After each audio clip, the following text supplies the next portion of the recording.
8 years ago, I've learned how to manifest. And I've actually did it. I've manifested some crazy, crazy stuff. I'm not gonna name all the things right now. I will just go with one story.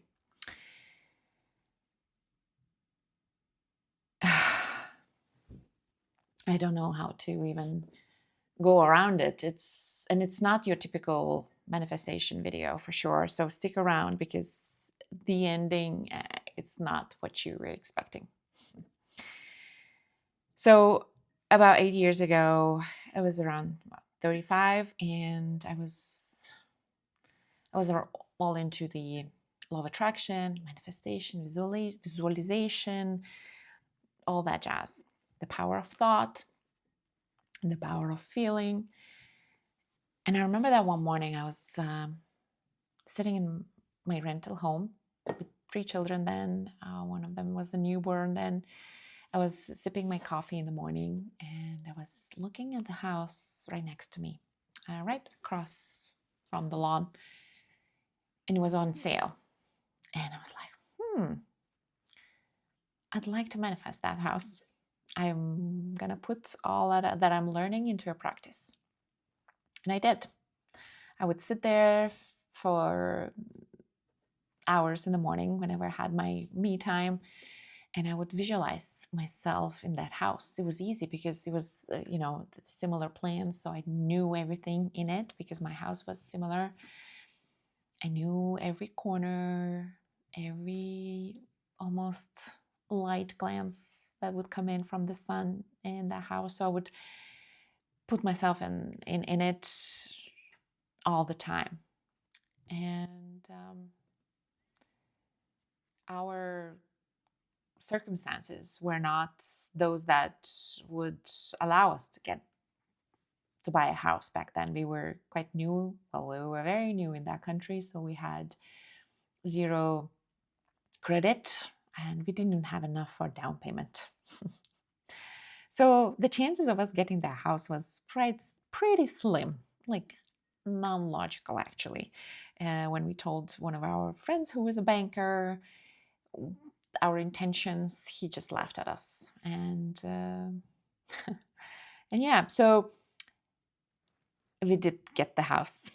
Yeah, it was pretty crazy how it all happened, especially with the owner being not very, open-minded and creative financially. Somehow we managed to get the house.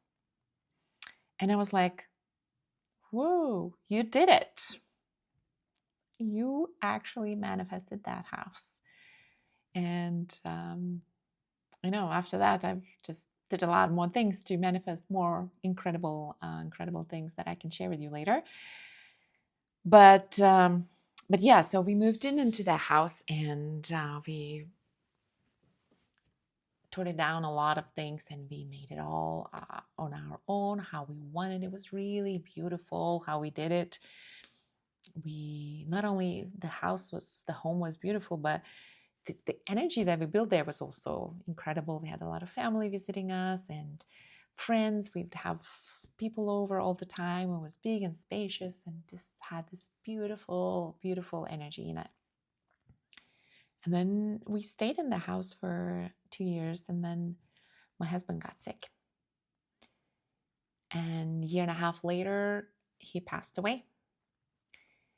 And a year and a half later, me and my 3 children, I sold the house, and we moved back to my home country into a rental home where I am right now.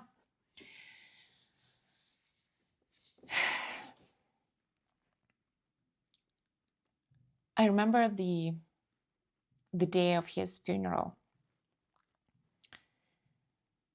Something came over me that it didn't come from my, logic, from my consciousness, from my logic mind.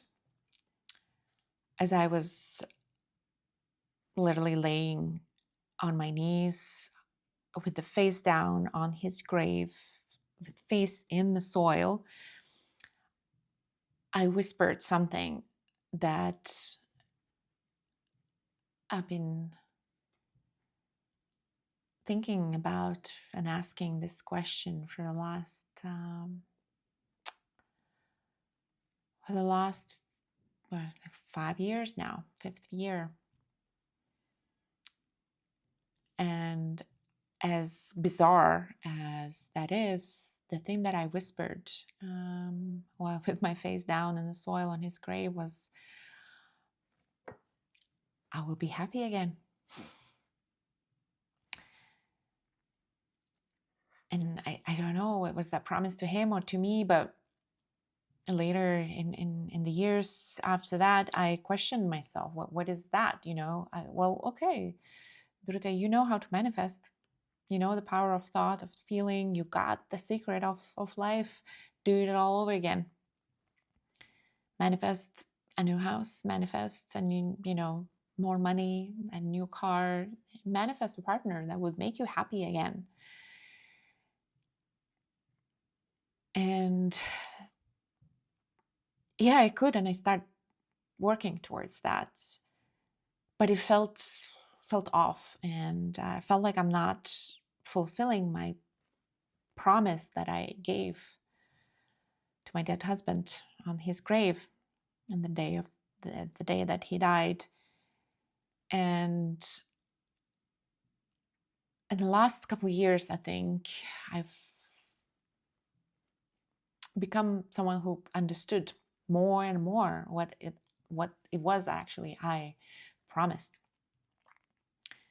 and what I should do. And what I realized, and I'm realizing every day more and more, is that I can't manifest another house or another, I don't know, a new business or a partner to make me happy. I have to learn how to be happy without those things, with zero. My mission in life is now to be unconditionally happy here in this moment, without nothing and without nobody. Because I do believe this is how we have that ability inside of us, inside of our souls. This is who we actually are. We just condition ourselves with this outside world, and we attach our happiness to these outside things. Even if we learn how to do that, it's still very temporal. I've lived through that. I experienced that.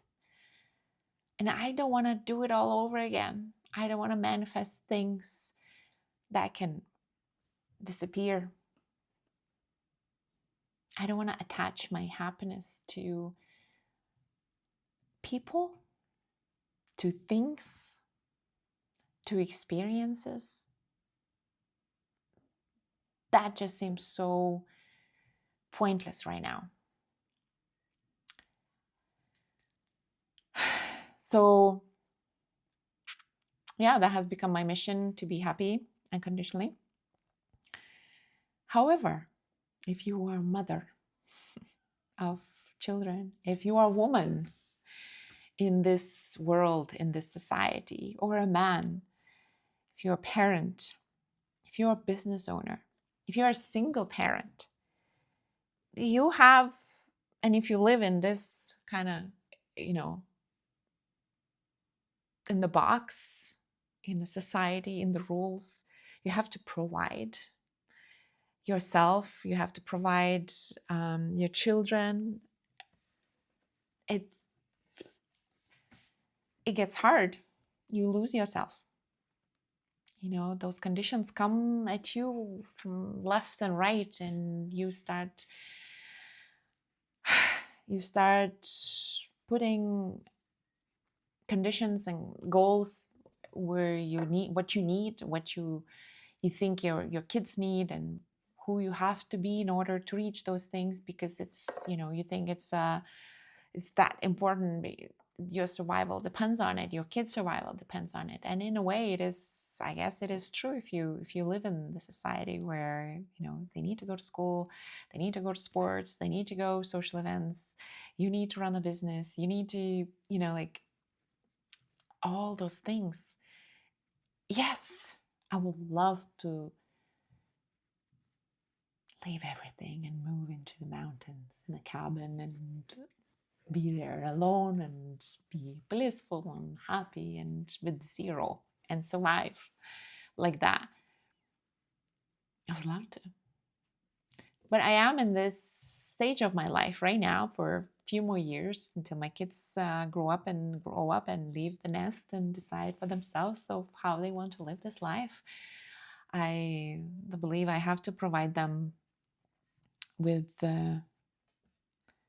this, I guess, I don't know, generic life that we all know as in this society as the best.